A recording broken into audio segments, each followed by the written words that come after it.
Hi, my name is Saige Hopkins, and this is the presentation for my final project. I chose the data for various fast food items and their nutritional value. So let's go ahead and see. My sample is like 30. We'll go to the summary sheet. For question 1, can look at the shape of my distribution here. It almost looks like a bell curve, but as you can see, there's like a chunk missing here, so it isn't really a bell curve. And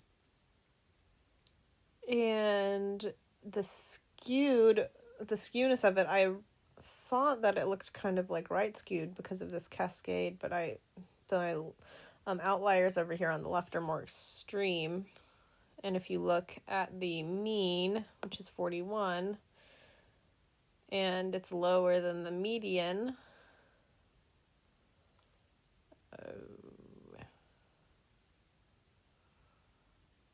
which is 43 over here, it kind of implies some left skewness. As for the modality, it is unimodal. All right. Let's see. I would say that the best measure of center is probably the median. Or the mode. Mode of 44, median of 43. They're pretty close, just because this data set combines outliers, as you can see here, and so that's going to skew the mean, actually making it lower than both of those. All right, and then let's see.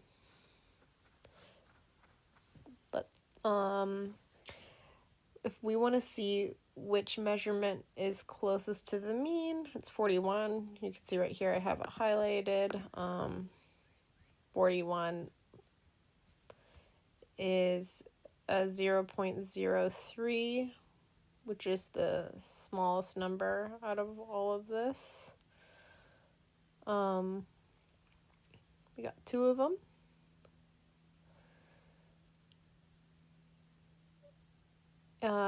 If you see, this would be the z-score, and it's the one that's closest to 0, so that's how we know that 41 is the closest to 41.44. It's also pretty obvious just with this small set, but may not be as obvious in other situations that are more complicated.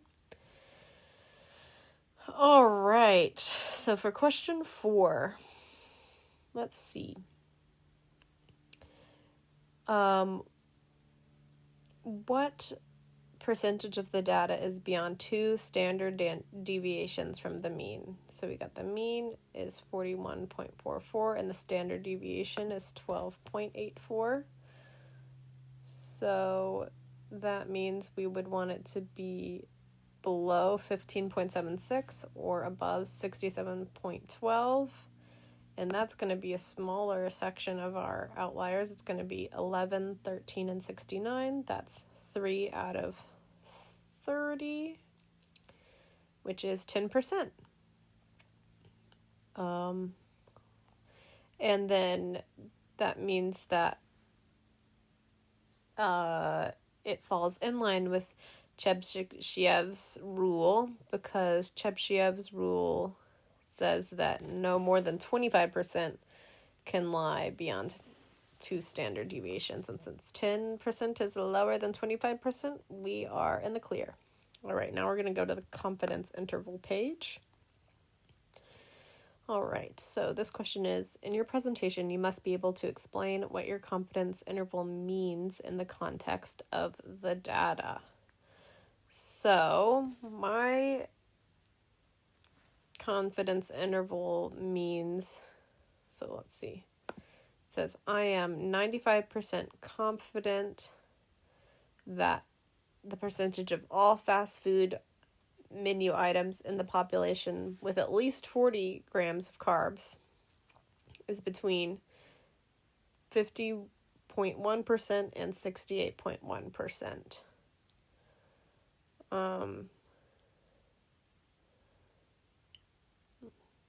And I think that's pretty self-explanatory. I've got a... Yes. All right.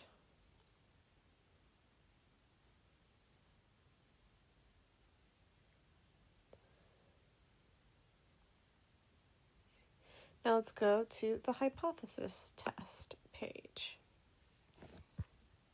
Let's see.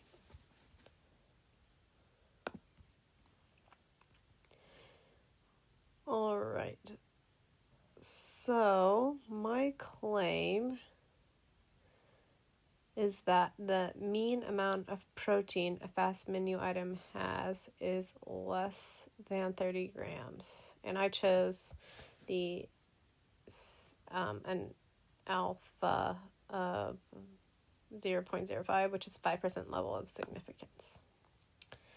So here is H0, which means that this is my null hypothesis, which would mean that the mean protein content of all fast food menu items is greater than,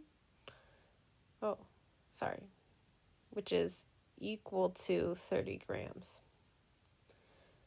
And then my alternative hypothesis is that the mean protein content of all fast food menu items is less than 30 grams. All right. And then we found the p-value, which is 0.059, almost 0.06. And that is above the alpha, aka what we were talking about up here. Since it's above the alpha, I would fail to reject the claim that the mean number of grams of protein in fast food from my data set is less than 30 grams. The sample doesn't support the claim that the mean number of grams of protein is less than 30.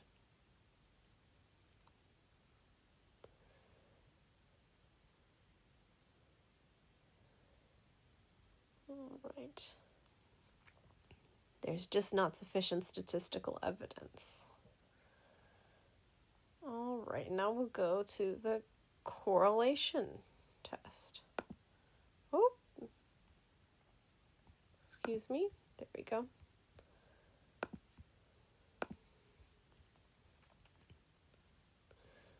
So I am looking to see the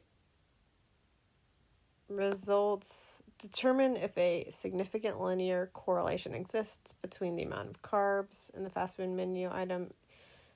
And I said yes, there was a significant correlation. You can look down here and kind of see that there's this general movement going. And now we'll use the results to estimate the amount of carbs in a fast food menu item if it contains 18 grams. So we're given the 18 grams, so we can say that that's the X variable, and then the carbs would be the Y variable. And so it matters for this prediction.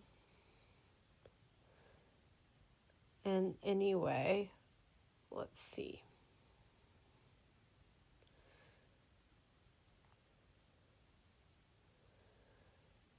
For the final question, it wants us to discuss the limits of the prediction. And so in my data set, the protein values over here range from as low as 3 grams to as high as 57.